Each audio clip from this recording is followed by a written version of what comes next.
আসসালামু আলাইকুম সবাইকে। প্রিয় শিক্ষার্থী, নিশ্চয়ই তোমরা ভালো আছো এবং সুস্থ আছো। আজকে আমরা এসএসসি হিসাব বিজ্ঞান প্রথম পত্র থেকে কার্যপত্র এই অধ্যায়ের উপর বিগত বোর্ডে যে এমসিকিউগুলো এসেছিল তার সমাধান ক্লাস দ্বিতীয় পর্বটি করব। আমরা প্রথম পর্বে 1 থেকে 23 পর্যন্ত আমরা গুরুত্বপূর্ণ এমসিকিউগুলো সলভ করছি এবং ইনশাআল্লাহ আজকে আমরা দ্বিতীয় পর্বে 24 থেকে 45 পর্যন্ত আরও যে গুরুত্বপূর্ণ এমসিকিউগুলো এসেছিল আমরা এগুলো সলভ করব। তাই আমরা কথা না বাড়িয়ে চলো ক্লাসটি শুরু করি। আমরা প্রথম পর্বে 1 থেকে 23 পর্যন্ত বিভিন্ন বোর্ডে এই অধ্যায়ে যে এমসিকিউগুলো এসেছিল সেগুলো সলভ করেছি। আজকে আমরা 24 থেকে আরও কিছু এমসিকিউ সলভ করব। আমরা 24 নম্বর প্রশ্নে দেখছি বলা আছে অগ্রিম ও বকেয়াসমূহ লিপিবদ্ধ করতে নিচের কোন দাখিলে দেওয়া হয়। একটি প্রতিষ্ঠান হিসাবকাল শেষে অগ্রিম ব্যয়, অগ্রিম আয়, বকেয়া ব্যয়, বকেয়া আয় লিপিবদ্ধ করার জন্য সমন্বয় দাখিলে প্রদান করে থাকে। তাহলে 24-এর অ্যান্সার হচ্ছে গ। আমরা অগ্রিম ও বকেয়াসমূহ লিপিবদ্ধ করার জন্য সমন্বয় দাখিলে প্রদান করে থাকি। অগ্রিম ও বকেয়াসমূহ লিপিবদ্ধ করার জন্য সমন্বয় দাখিলে প্রদান করে থাকি মিলকরণ নীতি অনুযায়ী। তাহলে 24-এর গ অ্যান্সার। এরপরে 25 বলছে অনুপার্জিত সেবায়ের পরিমাণ 50,000 টাকা। আগে আমাকে বুঝতে হবে অনুপার্জিত সেবা আয় এটি প্রতিষ্ঠানে কি। আমরা অনুপার্জিত সেবা আয় বলতে বুঝি প্রতিষ্ঠান সেবা প্রদান করার শর্তে কোনো কাস্টমারের কাছ থেকে 50,000 টাকা আগাম গ্রহণ করছে। তার মানে 50,000 টাকা নিচে এখনো সেবা প্রদান করেনি। যেহেতু 50,000 টাকা সেবা প্রদান করেনি তাই কারবার 50,000 টাকার জন্য ঋণী আছে। এখন বলছে উহার 5-এর 2 অংশ উপার্জিত হলে হিসাবকাল শেষে চলতি দায়ের পরিমাণ কত। তাহলে আমি যখন 50,000 টাকা নিছি অগ্রিম তখন আমার চলতি দায় ছিল 50,000 টাকা। এখন হিসাবকাল শেষে দেখতেছি এই 50,000 টাকার মধ্যে 5/2 ভাগ, তাহলে 50,000-এর 5/2 আমি সেবা প্রদান করছি। তাহলে 50,000 উপরে 2 নিচে 5, তাহলে আমি সেবা প্রদান করছি 20,000 টাকা। এই যে 20,000 টাকা আমি সেবা প্রদান করলাম, এর ফলে অনুপার্জিত সেবা আয় নামক দায় কমলো 20,000 এবং কারবারে আয় বাড়লো 20,000। এখন আমাকে বলছে হিসাবকাল শেষে চলতি দায়ের পরিমাণ কত। তাহলে আমি যদি এই 50,000 টাকা থেকে এই 20,000 টাকা বিয়োগ করি তাহলে আমি এখনও সেবা প্রদান শর্তে ঋণী আছি 30,000 টাকা। তাহলে হিসাবকাল শেষে চলতি দায়ের পরিমাণ হবে 30,000 টাকা। তাহলে আমরা অ্যান্সার পাবো 25-এর খ অ্যান্সার। এখন আমরা আসবো 26-এ। 1 নভেম্বর 2016 তারিখে 6 মাসের জন্য অগ্রিম ভাড়া প্রদান করা হয় 9,000 টাকা। তাহলে আমরা 2016 সালের 1 নভেম্বর তারিখে 6 মাসের জন্য অগ্রিম ভাড়া প্রদান করছি 9,000 টাকা। তাহলে আমরা যখন কাউকে অগ্রিম টাকা দিব এটি আমাদের চলতি সম্পদ, কারণ আমি টাকা দিছি সেবা নেইনি। তাহলে আমরা 2016 সালের নভেম্বর 1 তারিখে এই লেনদেনটা যদি প্রাথমিক বইতে রেকর্ড করি তাহলে আমরা জাবেদা করব অগ্রিম ভাড়া হিসাব ডেবিট, নগদান হিসাব ক্রেডিট। তার মানে অগ্রিম ভাড়া 9,000 টাকা আমরা নভেম্বর 1 তারিখে আমাদের হিসাবের বইতে চলতি সম্পদ হিসেবে দেখিয়েছি।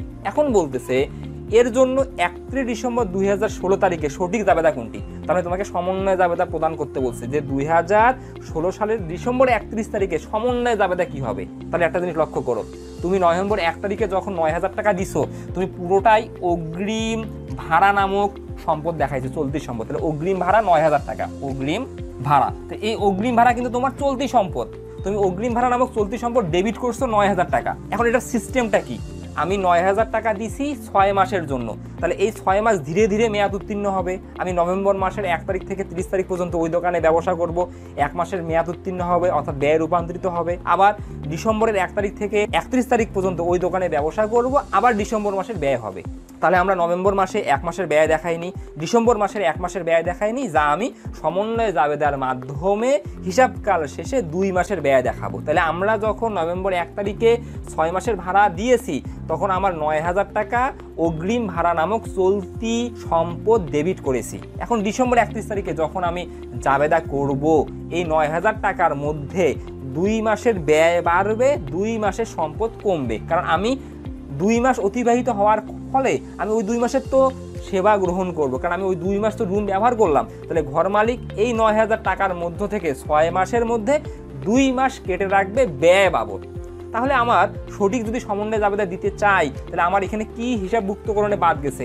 2 মাসের ভাড়া ব্যয় হিসাবভুক্তকরণে বাদ গেছে, কারণ আমি তো 6 মাসের জন্যই অগ্রিম ভাড়া চলতি সম্পদ দেখিয়েছি 9,000 টাকা ডেবিট করেছি। তাহলে বাদ পড়েছে কি? ভাড়া ব্যয়। কয় মাসের? 2 মাসের। তাহলে আমি যদি এটা সমন্বয় জাবেদা করতে চাই এখন জাবেদা হবে ভাড়া ব্যয় বা ভাড়া খরচ হিসাব ডেবিট। প্রতি মাসের জন্য কত? আমি যদি 9,000-কে 6 দ্বারা ভাগ করি প্রতি মাসের জন্য 1,500। তাহলে প্রতি মাসে ব্যয় হবে 1,500। এখন কয় মাস মেয়াদ উত্তীর্ণ হয়েছে? 2 মাস। তাহলে 2 মাসের জন্য ব্যয় হবে 3000। এই যে 2 মাসের জন্য 3000 টাকা ব্যয় হবে, এটির আমি যদি এখন সমন্বয় জাবেদা দিতে চাই, তাহলে আমি ব্যয় বাড়াবো 3000 টাকা, অগ্রিম ভাড়া নামক চলতি সম্পদ কমাবো 3000 টাকা। তাহলে ভাড়া হিসাব বা ভাড়া ব্যয় হিসাব ডেবিট 3000 টাকা, অগ্রিম ভাড়া হিসাব ক্রেডিট 3000 টাকা। তাহলে আমরা দেখবো 26-এর অ্যান্সারটি কোথায় আছে, এই জাবেদাটা কোথায় আছে, ক্ষয়ে আছে। দেখো, ভাড়া খরচ হিসাব ডেবিট 3000 টাকা, ভাড়া নামক ব্যয় বাড়ার জন্য অগ্রিম ভাড়া হিসাব ক্রেডিট 3000 টাকা, অগ্রিম ভাড়া নামক চলতি সম্পদ হ্রাস পাওয়ার জন্য। তাহলে আমরা কিন্তু যখন অগ্রিম ভাড়া দিছি তখন অগ্রিম ভাড়া হিসাব ডেবিট করছিলাম 9000 টাকা, তার মধ্যে মেয়াদ উত্তীর্ণ হলো কয় মাস? 2 মাস। তো 2 মাসের জন্য আমার অগ্রিম ভাড়া নামক চলতি সম্পদ হ্রাস পেল 3000 টাকা। তাহলে আমাদের 26-এর ক্ষয় অ্যান্সার। 26-এর ক্ষয় অ্যান্সার। 27-এ বলছে মির্জা ট্রেডার্সের হিসাব রক্ষক কার্যপত্র তৈরির সময় ঋণের বকেয়া সুদ সমন্বয়করণ ভুলে গেলে আর্থিক অবস্থার বিবরণীতে কি প্রভাব পড়বে? একজন হিসাব রক্ষক বকেয়া ঋণের সুদ হিসাবভুক্তকরণে ভুলে গেছে। তাহলে আমরা যখন কোনো ব্যয় বকেয়া আছে টোটালি হিসাবভুক্তকরণে ভুলে যাই, তখন আমার দুইটা হিসাবভুক্তকরণে বাদ যায়। প্রথমত ব্যয়, দ্বিতীয়ত চলতি দায়। তাহলে বকেয়া ঋণের সুদ হচ্ছে ব্যয়, তাহলে আমি ব্যয় কম দেখিয়েছি। একই সাথে বকেয়া ঋণের সুদ চলতি দায়, আমি দায় কম দেখাইছি। যেহেতু আমি ব্যয় কম দেখাইছি, ব্যয় কোথায় লেখা হয়? ব্যয় লেখা হয় আয় বিবরণীতে। ব্যয় লেখা হয় আয় বিবরণীতে। তাহলে আয় বিবরণীতে আমি যদি ব্যয় কম দেখাই, ধরো আয় বিবরণীতে আমি ঋণের সুদ 2000 টাকা লিখিনি, তো এই 2000 টাকা না লেখার ফলে আমি নিট আয় বেশি দেখিয়েছি, তাহলে ব্যয় কম দেখা মানে ব্যয়ের সাথে আয় সম্পর্কে কিন্তু বিপরীতমুখী। ব্যয় কম দেখাইছি মানে আমার নিট লাভ বা নিট আয় বেশি দেখিয়েছি। আবার বকেয়া ঋণের সুদ আমাদের চলতি দায় যদি আমি না লিখি, তাহলে আমি দায় কম দেখিয়েছি। তাহলে আমরা এখন অপশনগুলো দেখি, এটা মাল্টিপল উত্তর, মুনাফা বেশি হবে। তাহলে আমি যেহেতু ব্যয় কম দেখাইছি, মুনাফা বেশি হবে, সঠিক অ্যান্সার। মালিকানা সূত্র বৃদ্ধি পাবে, কারণ মালিকানা সূত্র বৃদ্ধি পাবে। মুনাফা যদি বেশি দেখায়, এই নিট মুনাফা তো মূলধনের সাথে যোগ হয়ে মালিকানা সূত্র বৃদ্ধি পাবে, তাহলে মালিকানা সূত্র বৃদ্ধি পাবে, সঠিক অ্যান্সার। দায় হ্রাস পাবে, কারণ আমি বকেয়া ঋণের সুদ শুধু তো ঋণের সুদ হিসাবভুক্ত করিনি, বকেয়া ঋণের সুদ হিসাবভুক্ত করিনি। বকেয়া ঋণের সুদ একই সাথে ব্যয়, একই সাথে দায়। তাহলে আমি ব্যয় কম দেখাইছি, তার মানে মুনাফা বেশি হবে মানে মালিকানা সূত্র বৃদ্ধি পাবে, কারণ মুনাফা আমরা কি করি? প্রারম্ভিক মূলধনের সাথে যোগ করি, তাহলে মালিকানা সূত্র বৃদ্ধি পাবে। আবার বকেয়া ঋণের সুদ আমার দায়, যেহেতু আমি বকেয়া ঋণের সুদ হিসাবভুক্ত করি নেই, তাই দায় হ্রাস পাবে, অর্থাৎ দায় কম দেখানো হবে। তাহলে 1 সঠিক, 2 সঠিক, 3 সঠিক। তাহলে উত্তর হবে ঘ, 1, 2, 3। এখন আসো 28। অব্যবহৃত সাপ্লাইস সমন্বয় করা হয়। অব্যবহৃত সাপ্লাইস মানে কি? ধরো আমি আমার প্রতিষ্ঠানে সাপ্লাইস দেখিয়েছি 10,000। এখন এই সাপ্লাইস মানে কলম কাগজ খাতা। এই কলম কাগজ খাতা সাপ্লাইসের মধ্যে 2000 টাকা অব্যবহৃত আছে। এই 2000 টাকা অব্যবহৃত থাকার ফলে কি হয়েছে? আমার ব্যয় কমছে 2000 টাকা, তার মানে ব্যয় থেকে আমি অব্যবহৃত সাপ্লাইস বাদ দেবো 2000 টাকা, আমার চলতি সম্পদ বৃদ্ধি পাবে 2000 টাকা। তাহলে আমরা অ্যান্সারগুলো দেখি, এটাও আমাদের মাল্টিপাল উত্তর।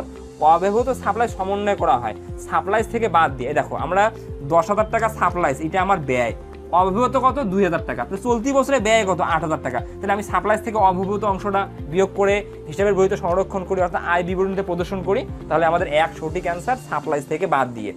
সাপ্লাইয়ের সাথে যোগ করে, এটি ভুল, আমরা কিন্তু সাপ্লাইয়ের সাথে যোগ করি না, অব্যবহৃত সাপ্লাইসের সাথে বিয়োগ করি, চলতি সম্পদ হিসেবে প্রদর্শন করে। কারণ আমাদের যে অব্যবহৃত সাপ্লাইস, এটি তো আবার পরবর্তী হিসাবকালের জন্য চলতি সম্পদ, কারণ এই বছরে অব্যবহৃত আছে। অর্থাৎ আমি 10,000 টাকার কলম কাগজ খাতা কিনছি, তার মধ্যে ব্যবহার করছি 8,000, ব্যবহার করিনি কত?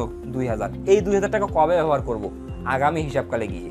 তাহলে আগামী হিসাবকাল যতক্ষণ পর্যন্ত আসেনি, ততক্ষণ পর্যন্ত এটি আমাদের চলতি সম্পদ। যখন আগামী হিসাবকালে যাব, অটোমেটিকলি এখান থেকে আবার ব্যয় হওয়া শুরু হবে। তাহলে আমরা সাপ্লাইস থেকে বাদ দিয়ে অব্যবহৃত সাপ্লাইস হিসাবভুক্ত করি এবং আর্থিক অবস্থার বিবরণীতে অব্যবহৃত সাপ্লাইস চলতি সম্পদ হিসেবে প্রদর্শন করি। তাহলে আমাদের 1 ও 3 সঠিক অ্যান্সার 28-এর। তাহলে আমরা দেখি কোথায় আছে 1 ও 3 আছে ক্ষয়, তাহলে 28-এর ক্ষয় অ্যান্সার।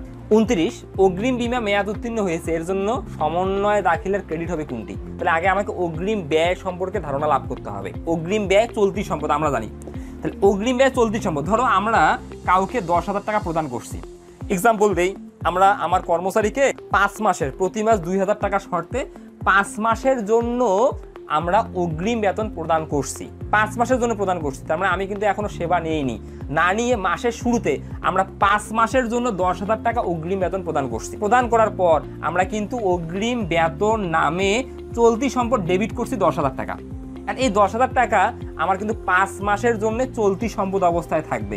5 মাস পর এটা কিন্তু অটোমেটিকলি 10,000 মাইনাস 10,000 ইকুয়াল টু 0 হয়ে যাবে। তাহলে চলতি সম্পদকে এটা কিন্তু একটা নির্দিষ্ট সময়ের জন্য, নির্দিষ্ট সময় পর্যন্ত চলতি সম্পদ, তারপরে একটা সময় কিন্তু শূন্য হয়ে যাবে।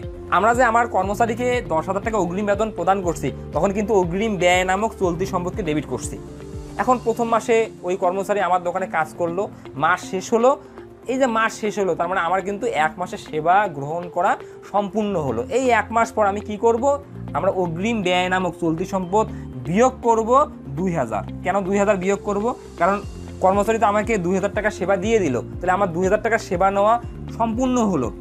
তার মানে আমার ব্যয় বাড়লো এবং চলতি সম্পদ কমলো। তার মানে অগ্রিম ব্যয় উত্তীর্ণ হচ্ছে বা মেয়াদ উত্তীর্ণ হচ্ছে।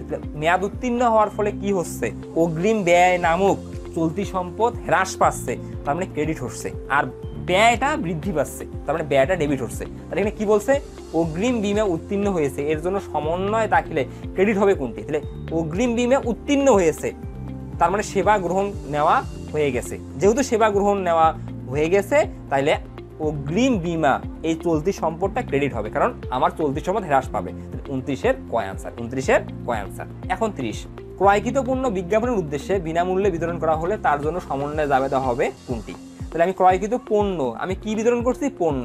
হিসাব বিজ্ঞানে পণ্য মানেই জাবেদায় ক্রয় অথবা বিক্রয়কে ডেবিট ক্রেডিট করতে হয়। তাহলে আমরা ক্রয়কৃত পণ্য বিজ্ঞাপনের উদ্দেশ্যে বিনামূল্যে বিতরণ করছি। তাহলে আমরা যখন প্রচারের জন্য বিনামূল্যে পণ্য বিতরণ করি, এটি আমার প্রচার ব্যয় অর্থাৎ বিজ্ঞাপন ব্যয়। এর ফলে বিজ্ঞাপন ব্যয় নামক ব্যয় বৃদ্ধি পাবে। তাহলে আমরা জাবেদা করব বিজ্ঞাপন ব্যয় হিসাব বা বিজ্ঞাপন খরচ হিসাব ডেবিট। এখন বিজ্ঞাপন খরচের জন্য বা প্রচারের জন্য কি প্রদান করছি? পণ্য। কি পণ্য? ক্রয়কৃত পণ্য। এর ফলে ক্রয়কৃত পণ্য হ্রাস পাইছে, অর্থাৎ ক্রয় নামক ব্যয় হ্রাস পাইছে। তাহলে জাবেদা হবে বিজ্ঞাপন হিসাব ডেবিট, ক্রয় হিসাব ক্রেডিট। আমি আবারও বলছি, জাবেদা হবে বিজ্ঞাপন হিসাব ডেবিট, ক্রয় হিসাব ক্রেডিট। বিজ্ঞাপন হিসাব ডেবিট হবে ব্যয় বৃদ্ধি পাওয়ার জন্য বিজ্ঞাপন নামক, এবং ক্রয় হিসাব ক্রেডিট হবে যেহেতু আমি ক্রয়কৃত পণ্য বিতরণ করছি, ক্রয় নামক ব্যয় কারবারে হ্রাস পাবে। তাহলে আমরা দেখব বিজ্ঞাপন হিসাব ডেবিট, ক্রয় হিসাব ক্রেডিট কোথায় আছে। তাহলে বিজ্ঞাপন হিসাব ডেবিট, ক্রয় হিসাব ক্রেডিট আছে ঘয়। তাহলে আমাদের 30-এর ঘয় আনসার বিজ্ঞাপন হিসাব ডেবিট, ক্রয় হিসাব ক্রেডিট। এখন আসো 31, বেতন 1,20,000 টাকা হলে অগ্রিম বেতনের পরিমাণ কত? বেতন যে 1,20,000 টাকা আছে, এটা 120%। তাহলে কোনো ব্যয় এবং আয় যদি শতকরায় থাকে, তাহলে চলতি বছরে আয় এবং ব্যয়ের অংশ 100%। আমি আবারও বলতেছি, চলতি বছরে আয় ও ব্যয়ের শতকরা পার্সেন্ট হচ্ছে 100%। তাহলে চলতি বছরে ব্যয় হবে 100%। তাহলে চলতি বছরে যদি ব্যয় 100% হয়, তাহলে আমি কিন্তু বেতন মোট প্রদান করছি 120%। তাহলে 120%-এর মধ্যে চলতি বছরের ব্যয় 100%। তাহলে আমরা আগাম পরিশোধ করছি কত পার্সেন্ট? 20%। এখন মূল বিষয়টা পার্সেন্ট কাটার নিয়ম, যার টাকাকে সেই পার্সেন্ট দ্বারা ভাগ করব। তাহলে আমার আছে 1,20,000 টাকা। 1,20,000 টাকা, 1,20,000 টাকা কত পার্সেন্ট? 120%। তাহলে 120 দ্বারা ভাগ, কত পার্সেন্ট প্রয়োজন? অগ্রিম কিন্তু 100%-এর যেটি বেশি। তাহলে যদি আমি আবার দেখতাম এখানে 80% আছে, 70% আছে, তাহলে 100% মিলাতে যেটা কম সেটা হচ্ছে বকেয়া, 100% মিলাতে যেটা বেশি সেটা অগ্রিম। তাহলে এখানে স্পষ্ট আমরা বুঝতেছি বেতন যে আমি 1,20,000 অর্থাৎ 120% দিয়েছি, 120%-এর মধ্যে চলতি বছরের ব্যয় 100%, তাহলে অগ্রিম কত দিছি আমরা? পরবর্তী বছরের জন্য 20%। তাহলে গুণন 20। তাহলে আমি যদি 1,20,000-কে 120 দ্বারা ভাগ করি, 20 দ্বারা গুণ করি, তাহলে আমি পাবো 20,000 টাকা। তাহলে আমার এই 20,000 টাকা পরবর্তী বছরের জন্য অগ্রিম পরিশোধ করা হয়েছে। আমি আবারও বলতেছি, আমরা যদি দেখি রেওয়া মিলে কোনো ব্যয় এবং আয় শতকরায় আছে যে ভাড়া এত পার্সেন্ট, বেতন এত পার্সেন্ট, বিনিয়োগের সুদ এত পার্সেন্ট, তাহলে চলতি বছরে ব্যয় এবং আয়ের অংশ 100%। এই 100% হচ্ছে আমাদের ব্যয়। 100%-এ যদি কম থাকে আমার বকেয়া আছে, 100%-এ যদি বেশি থাকে আমার অগ্রিম আছে। এখানে আছে 120%। তাহলে কত পার্সেন্ট অগ্রিম আছে? 20%। এখন এই 1,20,000 কত পার্সেন্ট? 20%। তাই আমি 1,20,000-কে 120 দ্বারা ভাগ করবো, মানে টাকা যত, ওই টাকাকে ওই পার্সেন্ট দ্বারা ভাগ করব। ভাগ করার পর যত পার্সেন্ট লাগবে তত দিয়ে গুণ করব। তাহলে 1,20,000-কে 120 দ্বারা ভাগ করব। প্রয়োজন কত পার্সেন্ট অগ্রিম? এখানে 100-এর বেশি কত? 20 দ্বারা গুণ করব। তাহলে আমি পাবো 20,000 টাকা। তাহলে আমরা অ্যান্সার পাবো 31-এর খ, 20,000 টাকা। এখন আসো 32, ভাড়া 75%। Same system. এবার ভাড়া 75%, আমি কি বললাম যে যখন কোনো ব্যয় এবং আয় পার্সেন্টে থাকবে, পার্সেন্টে দেওয়া থাকবে, তখন চলতি বছরে আয় বা ব্যয়ের অংশ 100%। তাহলে ভাড়া আমি রেওয়া মিলে দেখতেছি 60,000 টাকা আছে 75%, তাহলে এখানে 100% মিলাইতে শর্ট কত 25%। তাহলে আমি যদি 75-এর সাথে 25 যোগ করি তাহলে কিন্তু আমার 100% মিলবে। তাহলে আমরা প্রদান করছি 75%, প্রদান করিনি 25%। এই যে 25% প্রদান করিনি আমার বকেয়া আছে, তাই আমাকে বলছে বকেয়া ভাড়ার পরিমাণ কত। তাহলে আমি 60,000-কে 75 দ্বারা ভাগ করব। আমি কি বলছি, যত টাকা থাকবে, যত পার্সেন্ট থাকবে, তত টাকাকে তত পার্সেন্ট দ্বারা ভাগ করব। এখন প্রয়োজন কত পার্সেন্ট, তত পার্সেন্ট দ্বারা গুণ করব। তাহলে গুণন 25। তাহলে আমি যদি 60,000-কে 75 দ্বারা ভাগ করি, 25 দ্বারা গুণ করি, তাহলে আমি পাবো 20,000 টাকা। আমি পাবো 20,000 টাকা। তাহলে 20,000 টাকা অ্যান্সার আছে 32-এর গ অ্যান্সার। তাহলে এবার আমরা চলে আসবো 33। রেওয়া মিলে সাপ্লাইস 3,500 টাকা এবং সাপ্লাইস খরচ 0 টাকা। তাহলে এখানে আমাকে একটু বুঝে নিতে হবে, সাপ্লাইস কিন্তু রেওয়া মিলে কখনো কখনো আমরা সম্পদ হিসেবে প্রদর্শন করি, আবার সাপ্লাইস আমরা রেওয়া মিলে কখনো ব্যয় হিসেবে প্রদর্শন করি। আর আমরা বুঝবো কিভাবে, এখানে কিন্তু স্পষ্ট বোঝানোর একটা ক্লু দিছে। রেওয়া মিলে সাপ্লাইস 1350 টাকা এবং সাপ্লাইস খরচ 0 টাকা। তার মানে এই যে সাপ্লাইস আমি 1350 টাকা রেওয়া মিলে দেখিয়েছি, এটা আমি সম্পদ হিসেবে দেখাইছি। কিভাবে বুঝলাম, কারণ সাপ্লাইস খরচ 0 টাকা, তাহলে সাপ্লাইস খরচ আমি রেওয়া মিলে দেখাইনি, 0 টাকা আছে। তাহলে আমার এটি পুরোটাই আমি সম্পদ দেখাইছি। যদি নির্দিষ্ট সময় শেষে 800 টাকার সাপ্লাইস মজুদ থাকে, তাহলে নির্দিষ্ট সময় বলতে হিসাবকাল শেষে আমার 800 টাকার সাপ্লাইস মজুদ আছে, তবে সমন্বয় জাবেদা কোনটি? তাহলে আমি সাপ্লাইস সম্পদ দেখাইছি 1350, হিসাবকাল শেষে সাপ্লাইস হাতে আছে 800, তাহলে আমি দেখাইছি 1350, দেখাইনি কি, অর্থাৎ সম্পদ দেখাইছি, ব্যয় দেখাইনি। সমন্বয় জাবেদার মূল থিমটা কি? যে হিসাবটা হিসাবভুক্তকরণে বাদ গেছে সেই হিসাবটার জন্য আমি জাবেদা করব। তাহলে আমি দেখিয়েছি সাপ্লাইস নামক সম্পদ 1350, কারণ আমার দেখা আছে স্পষ্ট সাপ্লাইস খরচ 0, তাহলে আমি সাপ্লাইস খরচ দেখাইনি কারণ 0 টাকা। তাহলে আমার হিসাবভুক্তকরণে কে বাদ গেছে? সাপ্লাইস খরচ। এখন আমি দেখতেছি হিসাবকাল শেষে সাপ্লাইস অব্যবহৃত বা হাতে আছে কত? 800 টাকা। তাহলে আমার সাপ্লাইস ছিল 1350, হাতে আছে কত? 800, তাহলে ব্যয় হয়েছে কত? তাহলে আমার 1350 থেকে যদি 800 টাকা বিয়োগ করি, তাহলে আমি ব্যয়ের অংশ 550 টাকা পাবো, যে 550 টাকা চলতি বছরে ব্যয় হয়েছে। তাহলে এখন আমি যদি সমন্বয় জাবেদা করি, তাহলে কি হবে? আমার ব্যয় বাড়বে, সাপ্লাইস নামক সম্পদ কমবে।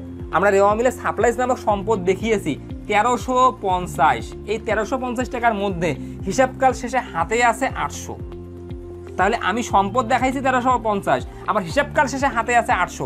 কেন হাতে 800 আছে? কারণ আমি 1350 টাকার মধ্যে আমি ব্যবহার করতে পারিনি 800, তাহলে ব্যবহার করছি কত? 550। এই যে 550 টাকা ব্যবহার করলাম, তার মানে এটি খরচ হলো। এই খরচটাকে আমি রেওয়া মিলে হিসাবভুক্ত করছি? করে নি, কারণ রেওয়া মিলে তো পুরো সাপ্লাইস নামক সম্পদ হিসাবভুক্ত করছি। তাহলে এখন আমি কি করব? খরচ বাড়াবো আর সম্পদ কমাবো, খরচ বাড়াবো, সম্পদ কমাবো। তাহলে জাবেদা কি হবে? সাপ্লাইস খরচ হিসাব ডেবিট, সাপ্লাইস বা অব্যবহৃত সাপ্লাইস হিসাব ক্রেডিট। 550 টাকা 550 টাকা। আমরা দেখবো 33-এর অপশনটা কোথায় আছে। তাহলে সাপ্লাইস খরচ ডেবিট, সাপ্লাইস ক্রেডিট। এই দেখো সাপ্লাইস খরচ ডেবিট 550 টাকা, সাপ্লাইস হিসাব ক্রেডিট 550 টাকা। তাহলে 33-এর খ অ্যান্সার। আমি আবারও বলছি, জাবেদা হচ্ছে সাপ্লাইস খরচ হিসাব ডেবিট 550, সাপ্লাইস হিসাব ক্রেডিট 550। কেন? সাপ্লাইস খরচ নামক ব্যয় বাড়লো 550 এবং এই 1350 টাকা থেকে সাপ্লাইস নামক সম্পদ কমলো 550, তাই তো হিসাবকাল শেষে 800 টাকার সাপ্লাই রয়ে গেল। 34 ও 35 নং প্রশ্নের জন্য একটি উদ্দীপক আছে। উদ্দীপকে বলা আছে মিস্টার জাহিদ সারা বছর ধরে 10,000 টাকার মণিহারি ক্রয় করেন।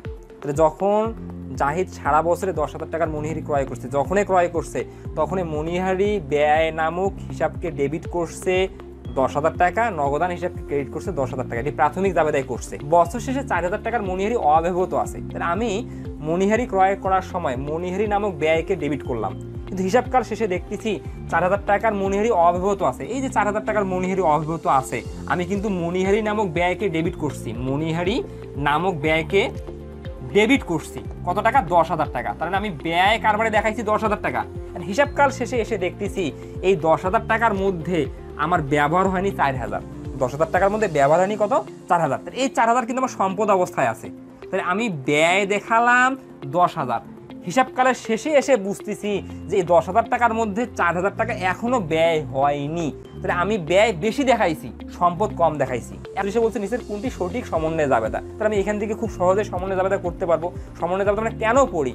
বাদ পড়া হিসাবকে লিপিবদ্ধ করার জন্য। তাহলে আমরা যখন মণিহারি ক্রয় করছি তখন মণিহারি নামক খরচকে ডেবিট করছি 10,000।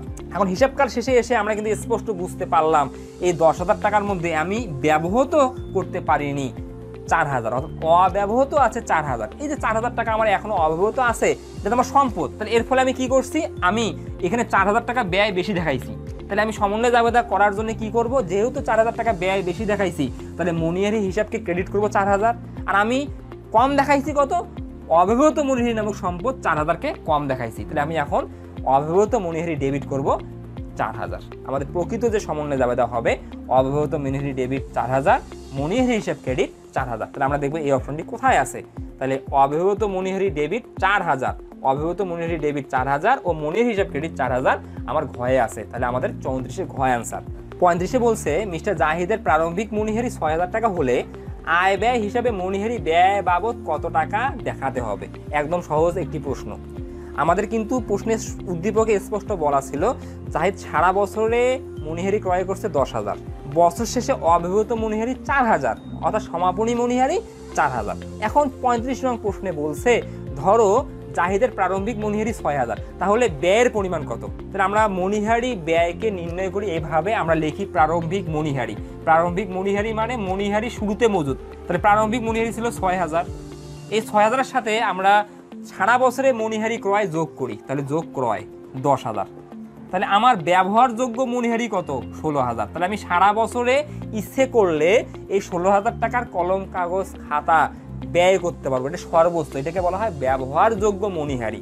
আর এই 16,000 টাকার মধ্য থেকে আমরা দেখতেছি উদ্দীপকে বলা আছে যে হিসাবকাল শেষে 4,000 টাকার মনিহারি অব্যবহৃত আছে। অব্যবহৃত মানে কি, এই 16,000 টাকার মধ্যে যতটুকু আমি এখনো ব্যবহার করিনি। তাহলে 16,000 টাকা থেকে অব্যবহৃত অংশ বিয়োগ করলে আমি ব্যবহৃত মনিহারি পাবো। তাহলে অব্যবহৃত, তাহলে কত টাকা অব্যবহৃত মনিহারি, 4000। তাহলে আমি চলতি বছরে ব্যবহার করছি কত, 12,000। এখন চলতি বছরে যত টাকা ব্যবহার করছি তত টাকাই আমার হচ্ছে ব্যয়, তত টাকাই হচ্ছে আমার ব্যয়। তাহলে আমরা স্পষ্ট দেখতেছি 12,000 টাকা 35-এর গয়ে আছে। তাহলে আয় ব্যয় হিসাবে মনিহারি ব্যয় বাবদ দেখাতে হবে 12,000 টাকা। কিভাবে 12,000 টাকা দেখাতে হবে, প্রারম্ভিক মনিহারি 6000, মনিহারি ক্রয় 10,000, তাহলে ব্যবহারযোগ্য মনিহারি 16,000। এই 16,000 টাকার মধ্যে ব্যবহার করিনি কত, 4000, তাহলে ব্যবহার হয়েছে কত, 12,000। যত টাকা ব্যবহার হয়েছে মনিহারি বাবদ তত টাকাই হচ্ছে আমাদের চলতি বছরে ব্যয়। আরেকটি উদ্দীপকে বলছে মিস্টার শাহিনের 31/12/18 তারিখে খতিয়ানগুলো হলো ভাড়া খরচ 22,000, বিজ্ঞাপন খরচ 12,000, বিমা সালামি 2400 টাকা। তাহলে এগুলো সবগুলোই ব্যয়।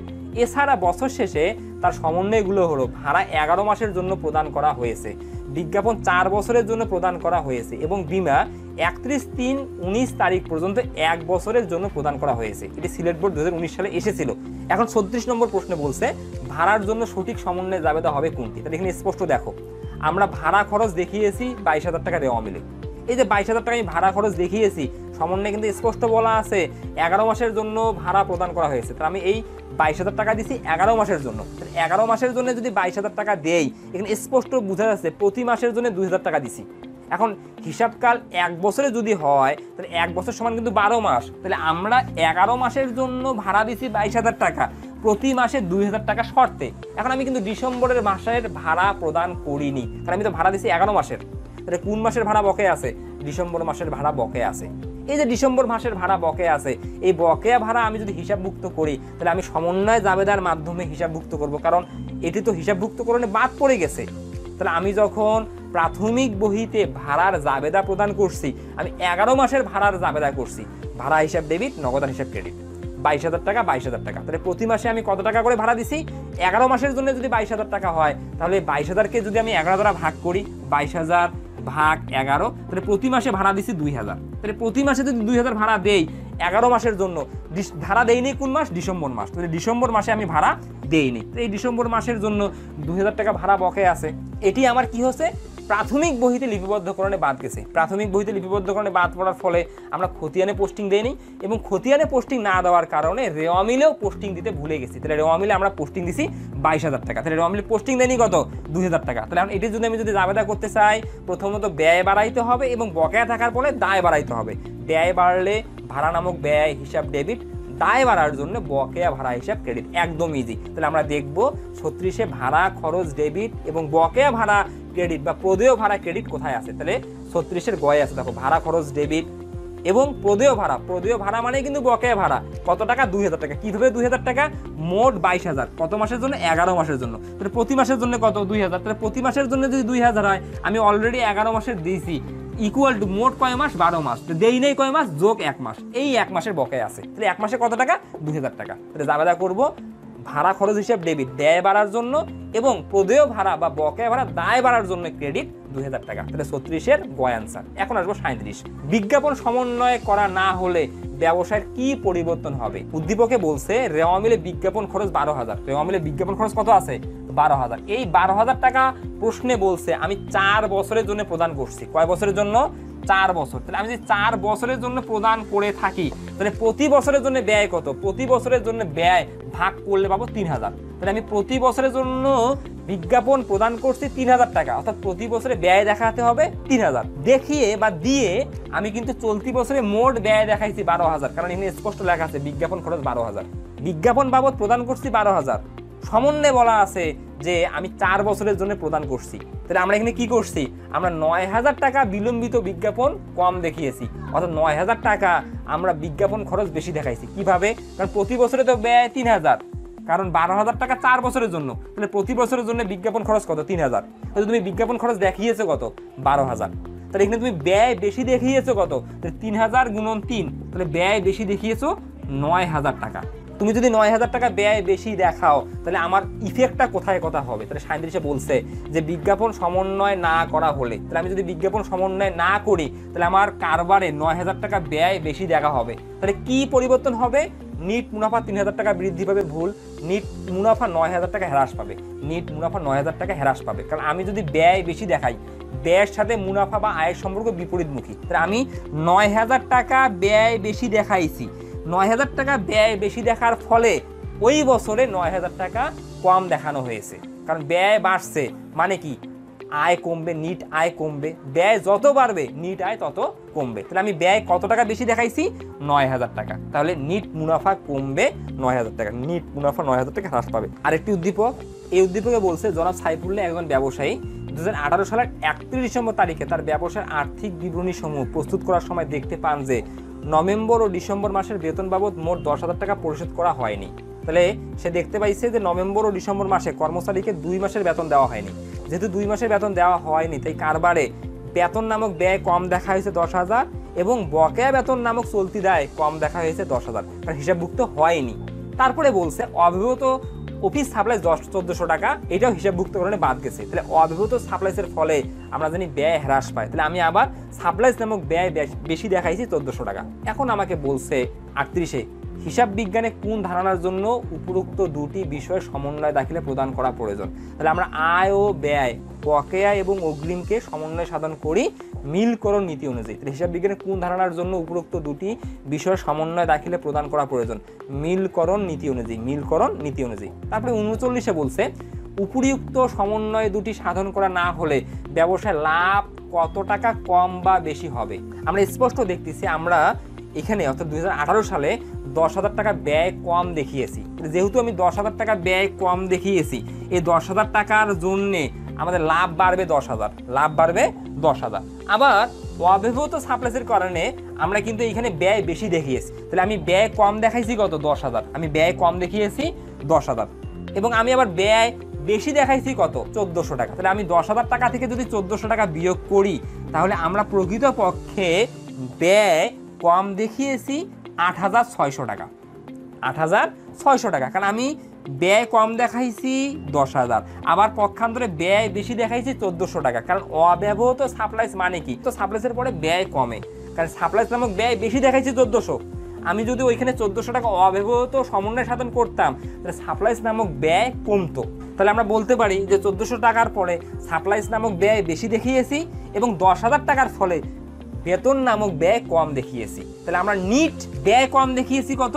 8,600। তাহলে আমি যত ব্যয় কম দেখাবো আমার লাভ তত বেশি দেখা হবে, লাভ তত বেশি দেখা হবে, লাভ তত বেশি দেখা হবে। তাহলে আমি লাভ বেশি দেখিয়েছি 8,600 টাকা, 8,600 টাকা। তাহলে উপরোক্ত সমন্বয় দুটি সাধন করা না হলে ব্যবসায়ের লাভ কত টাকা কম বা বেশি দেখা হবে? তাহলে লাভ বেশি দেখা হবে 8,600 টাকা। কেন? আমি আবারও বলতেছি, আমরা বেতন কম দেখাইছি কত?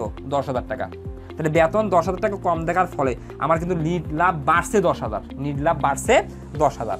আবার আমি ব্যয় বেশি দেখাইছি কত? 1400। অব্যবহৃত সাপ্লাইসের ফলে সাপ্লাইস নামক ব্যয় কমে। তাহলে আমরা ওভারঅল বলতে পারি যে আমরা ব্যয় কম দেখাইছি 10,000, ব্যয় বেশি দেখাইছি 1400। 10,000 থেকে 1400 বিয়োগ করলে তাহলে আলটিমেটলি আমরা ব্যয় কম দেখাইছি 8,600। তাহলে এই 8,600 ব্যয় কম দেখার ফলে আমার নিট মুনাফা বেশি দেখা হয়েছে। তাহলে 39-এর খ অ্যান্সার। এখন আমরা চলে আসবো 40। মোট প্রাপ্ত কমিশন 5,000 টাকার মধ্যে, তাহলে আমার মোট প্রাপ্ত কমিশন কত? 5,000। 2,000 টাকা পরবর্তী হিসাব বছরের হলে চলতি হিসাব বছরে মুনাফা যেটা আয়ের পরিমাণ কত? একদম ইজি। তাহলে আমাদের মোট প্রাপ্ত কমিশন 5,000, এই 5,000 টাকার মধ্যে পরবর্তী হিসাবকালের জন্য 2,000। তাহলে আমি পরবর্তী হিসাবকালের জন্য 2,000 টাকা পাইছি, তাহলে এটা অগ্রিম আয়। তাহলে এই 5,000 টাকার মধ্যে যদি অগ্রিম আয় 2,000 টাকা হয়, তাহলে আমার চলতি বছরে মুনাফা জাতীয় আয় 3,000। কারণ এই 2,000 টাকা তো পরবর্তী হিসাবকালে গিয়ে উপার্জিত হবে বা অর্জিত হবে। তাহলে আমি কমিশন পাইছি কত? 5,000। পরবর্তী বছরের জন্য কত? 2,000। তাহলে আমি অগ্রিম কমিশন পাইছি এই 5,000 টাকার মধ্যে 2,000। তাহলে চলতি হিসাবকালে কত? 3,000। এই 3,000 টাকা আমার আয়, আর এই 2,000 টাকা কি? আমার অনুপার্জিত কমিশন আয়, যা দায়। তাহলে আমরা বলতে পারি মুনাফাজাত আয়ের পরিমাণ 3,000 টাকা। 40-এর খ একদম ইজি। 41-এ বলছে মিস্টার অনিক একজন ব্যবসায়ী, তিনি পুনঃবিক্রয়ের উদ্দেশ্যে কিছু সংখ্যক নতুন মেশিন ক্রয় করে। এটি কোন ধরনের ব্যয়? আমরা যখন ব্যবহারের উদ্দেশ্যে কোনো বস্তু ক্রয় করি, মাথায় রাখবা, আমরা ব্যবহারের উদ্দেশ্যে কোনো বস্তু ক্রয় করলে এটি আমাদের সম্পদ, এবং আমরা যদি বিক্রয়ের উদ্দেশ্যে কোনো বস্তু ক্রয় করি এটি আমার পণ্য। আমি আবারও বলতেছি, আমি ব্যবহারের উদ্দেশ্যে কোনো বস্তু ক্রয় করলে এটি আমার সম্পদ, আমি বিক্রয়ের উদ্দেশ্যে যে বস্তুই ক্রয় করি না কেন এটি আমার পণ্য। তাহলে এখানে বলছে মিস্টার অনিক একজন ব্যবসায়ী, তিনি পুনঃবিক্রয়ের উদ্দেশ্যে কিছু সংখ্যক নতুন মেশিন ক্রয় করে। তাহলে সে নতুন মেশিন যে ক্রয় করছে সে কিন্তু ব্যবহারের উদ্দেশ্যে ক্রয় করে নাই। যদি ব্যবহারের উদ্দেশ্যে ক্রয় করতো তাহলে এই মেশিনটা মূলধন জাতীয় ব্যয়, তার মানে সম্পদ হতো। তো সে কি জন্য ক্রয় করছে? বিক্রয়ের উদ্দেশ্যে, পুনঃবিক্রয়ের উদ্দেশ্যে। তাহলে এটি কিন্তু পণ্য হয়ে গেছে। তাহলে পণ্য ক্রয় হিসাব বিজ্ঞানে মুনাফা জাতীয় ব্যয়। তাহলে 41-এর মুনাফা জাতীয় ব্যয়। তাহলে 41-এর ক আনসার, মোস্ট ইম্পর্টেন্ট কিন্তু এটি। এবার আসো 42-এ বলছে অনুপার্জিত আয় সমন্বয় করা হলে। অনুপার্জিত আয় কি? অনুপার্জিত আয় চলতি দায়। অনুপার্জিত আয় কিভাবে সৃষ্টি হয়? আমি কারো কাছ থেকে সেবা প্রদান করার শর্তে যদি আগাম টাকা গ্রহণ করি তখন তাকে অনুপার্জিত আয় বলে, অর্থাৎ চলতি দায় বলে। এই অনুপার্জিত আয় ধীরে ধীরে অর্জিত হয়। তো যখন অনুপার্জিত আয় অর্জিত হবে তখন আমরা সমন্বয় জাবেদা করি অনুপার্জিত আয় ডেবিট, সেবা আয় ক্রেডিট। তার মানে এর ফলে অনুপার্জিত আয় নামক চলতি দায় হ্রাস পায় এবং সেবা আয়ের ফলে আয় বৃদ্ধি পায়। তাহলে আমরা 42-এর খ, দায় হ্রাস আয় বৃদ্ধি। তাহলে 42-এর খ আনসার। 10 মাসের বেতন দেওয়া আছে 40,000 টাকা, বকেয়া বেতনের পরিমাণ কত? আমরা যখন মাসিক ভিত্তিতে কোনো ব্যয় এবং আয় দেখবো সবসময়ের জন্য মাথায় রাখবা ইকুয়াল টু 12 মিলাইতে হবে, ইকুয়াল টু 12 মিলাইতে হবে। তাহলে আমরা যদি 10 মাসের জন্য বেতন দেই তাহলে 10 মাসের জন্য দিছি, মিলাবো কত? 12। 10কে 12 মিলাইতে কি করতে হবে? 2 যোগ করতে হবে। আবার ধরো আমি ভাড়া প্রদান করছি 16 মাসের জন্য, মিলাইতে হবে কত? 12। তাহলে 16 থেকে কত বিয়োগ করলে 12 মিলবে? -4। তাহলে আমি যখন দেখব যে 12 মিলাইতে যোগ করতে হবে তখন বকেয়া আছে, আমি যখন দেখব 12 মিলাইতে বিয়োগ করতে হবে তখন অগ্রিম আছে। তাহলে এখানে স্পষ্ট বলছে 10 মাসের বেতন দেওয়া আছে 40,000 টাকা, বকেয়া বেতনের পরিমাণ কত? একদম ইজি। তাহলে আমাকে মিলাইতে হবে 12। যদি 12 মিলাইতে যোগ করতে হয় বকেয়া, যদি 12 মিলাইতে বিয়োগ করতে হয় তাহলে অগ্রিম। তাহলে 12 মিলাইতে যোগ করতে হবে, তাহলে 2 মাসের বকেয়া আছে। এখন নির্ণয় করবে কিভাবে? মোট বেতন 40,000 আমি দিছি, এই 40,000 কয় মাসের জন্য? তাহলে 10 মাসের জন্য। তাহলে টাকা যত মাসের জন্য তত দিয়ে ভাগ। তাহলে 40,000 10 মাসের জন্য, প্রতি মাসের জন্য কত হাজার? 4,000। বকেয়া আছে কত? 2 মাস, তাহলে 8,000। একদম ইজি। তাহলে বকেয়া বেতনের পরিমাণ 8,000 টাকা। তাহলে 43-এর গ 8,000 টাকা। 44-এ বলতেছে বিমা সালামি অগ্রিম প্রদান করা হয়েছে 3 মাসের জন্য, রেওয়া মিলে বিমা সালামি 18,000 টাকা। এখন বলছে অগ্রিম বিমা সমন্বয় কত টাকা? এটি একটু ইম্পর্টেন্ট, কারণ এটি অনেকে গুলিয়ে ফেলে। আমরা যখন বিমা কোম্পানিকে আগাম টাকা পরিশোধ করি, আমরা বিমা কোম্পানিকে সর্বোচ্চ 12 মাসের জন্য টাকা দিই, এটি মাথায় রাখবা। মোট সর্বোচ্চ আমরা 12 মাসের জন্য টাকা দিই বিমা কোম্পানির ক্ষেত্রে। এটি হচ্ছে নিয়ম যে আমি যখনই বিমা কোম্পানিকে আগাম টাকা দিব আমি সর্বোচ্চ 12 মাসের জন্য দিব। তাহলে আমরা বিমা কোম্পানিকে চলতি বছরের জন্য দিছি 9 মাস এবং আগামী বছরের জন্য দিছি 3 মাস। তাহলে মোট কিন্তু দিছি 12 মাসের জন্য। আমি যদি 12 মাসের জন্য দিয়ে থাকি, এই 12 মাসের মধ্যে অগ্রিম কয় মাস? 3 মাস। কিন্তু এটা বিমা সালামি না হয়ে যদি ভাড়া হতো, যদি বেতন হতো, তাহলে আমি বুঝতাম এইভাবে যে আমি চলতি বছরের জন্য দিছি 12, অগ্রিম দিছি 3, তাহলে আমি মোট দিছি 15 মাস। যদি এটা ভাড়া হতো আমি ধরতাম 15 মাস, যদি বেতন হতো আমি ধরতাম 15 মাস। কিন্তু বিমা সালামির ক্ষেত্রে একটু ভিন্ন। আমি বিমা সালামির ক্ষেত্রে যখন অগ্রিম দিব আমি সর্বোচ্চ দিব 12 মাসের জন্য। বিমা সালামি প্রদান করছি 12 মাসের, এই 12 মাসের মধ্যে অগ্রিম কত মাস? 3 মাস। যদি অগ্রিম 3 মাস হয় তাহলে আমি 18,000-কে 12 দ্বারা ভাগ করব। কয় মাসের প্রয়োজন? 3 মাস, 3 দ্বারা গুণ করব, তাহলে আমরা পেয়ে যাব 4500 টাকা, 4500 টাকা। কিন্তু এটা যদি বিমা সালামি না হয়ে অগ্রিম বেতন হতো, অগ্রিম ভাড়া হতো, তাহলে আমি অগ্রিমটা পেতাম, অর্থাৎ ভাড়া বা বেতন হতো, তাহলে আমরা অগ্রিম পেতাম, তখন আমরা 15 দ্বারা ভাগ করতাম। তাহলে রেওয়া মিলে যে 18,000 টাকা আছে এটা 15 মাসের জন্য আছে, তাহলে আমি 15 দিয়ে ভাগ করে 3 দিয়ে গুণ করতাম। এটা কিন্তু মোস্ট ইম্পর্টেন্ট। বিমা সালামির কারণে আমাকে 12 দ্বারা ভাগ করতে হবে, কারণ বিমা সালামির ক্ষেত্রে আমি সর্বোচ্চ 12 মাস পর্যন্ত পরিশোধ করব, এর বেশি না। তাহলে আমি মোট 3 মাসের অগ্রিম দিছি, তাহলে আমি রেওয়া মিলে যে 18,000 টাকা দেখতেছি, এই রেওয়া মিলে যে আছে 18,000 টাকা, এটি আসলে 12 মাসের জন্য পরিশোধ হয়েছে। 12 মাসের জন্য অগ্রিম কত? 3 মাস। তাহলে আমি বার করবো কিভাবে? 18,000কে 12 দিয়ে ভাগ করবো, 3 দ্বারা গুণ করবো, তাহলে আমি পাবো 45,000 টাকা। এবার আমরা আসবো 45 এবং আজকে সর্বশেষ MCQ। 45-এ বলছে রেওয়া মিলে উক্ত বছরে বিজ্ঞাপন খরচ ছিল 24,000 টাকা। বিনামূল্যে 6,000 টাকার পণ্য বিতরণ করা হয়, যা হিসেবভুক্ত হয়নি। আরও আমি বিনামূল্যে পণ্য বিতরণ করছি 6,000 টাকা, তাহলে আমাদের রেওয়া মিলে বিজ্ঞাপন ছিল 24, আমি আরও পণ্য বিতরণ করছি 6, হিসাবভুক্ত হয় নাই। আমি যদি হিসাবভুক্ত এখন করি তাহলে আমার মোট বিজ্ঞাপন খরচ 30,000 টাকা। এখন বলছে বিজ্ঞাপন খরচের 1/3 বিলম্বিত হলে বিজ্ঞাপন খরচের পরিমাণ কত? একদম ইজি। তার আগে আমাকে বিজ্ঞাপন মোট খরচ বের করতে হবে। তাহলে আমি বিজ্ঞাপন খরচ রেওয়া মিলে দেখে আছি 24,000, বিনামূল্যে 6,000 টাকার পণ্য বিতরণ করার ফলে বিজ্ঞাপন নামক ব্যয় বৃদ্ধি পায়, তাহলে আমি বিজ্ঞাপনের সাথে 6,000 টাকা আরও যোগ করব, তাহলে আমার মোট বিজ্ঞাপন ব্যয় 30,000। এই 30,000 টাকার মধ্যে আমাদের বিলম্বিত বিজ্ঞাপন কত? বিলম্বিত মানে কি? পরবর্তী বছরে গিয়ে ওটা খরচ হবে, বা পরবর্তী বছরে গিয়ে আমি ওটা দ্বারা প্রচার করব, এটা হচ্ছে বিলম্বিত। চলতি বছরে প্রচার করব না। তাহলে বিজ্ঞাপন খরচের 1/3 বিলম্বিত হলে বিজ্ঞাপন খরচের পরিমাণ কত? তাহলে 1/3 চলতি বছরে অবলোপন বা খরচ হবে না। তাহলে খরচ হবে কয় অংশ? 2/3 অংশ। তাহলে উপরে 2, নিচে 3, তাহলে 20,000 টাকা। তাহলে বিজ্ঞাপন খরচের পরিমাণ চলতি বছরে 20,000 টাকা। আর বিলম্বিত কি? আগামী হিসাবকালে গিয়ে খরচ হবে। তাহলে এখানে কি বলছে? বিজ্ঞাপন খরচের পরিমাণ কত? তাহলে বিজ্ঞাপন খরচের পরিমাণ হবে 3/2 ভাগ, আর 3/1 ভাগ তো আগামী হিসাবকালে গিয়ে বিজ্ঞাপন খরচ নামক ব্যয়ে রূপান্তরিত হবে। তাহলে এখন আমরা চলতি বছরে বিজ্ঞাপন বাবদ খরচ দেখাবো 20,000 টাকা। তাহলে আজকে এই পর্যন্ত। তোমরা ভালো থাকবে, সুস্থ থাকবে। আগামীতে আরও একটি নতুন ক্লাস নিয়ে হাজির হব। আসসালামু আলাইকুম সবাইকে।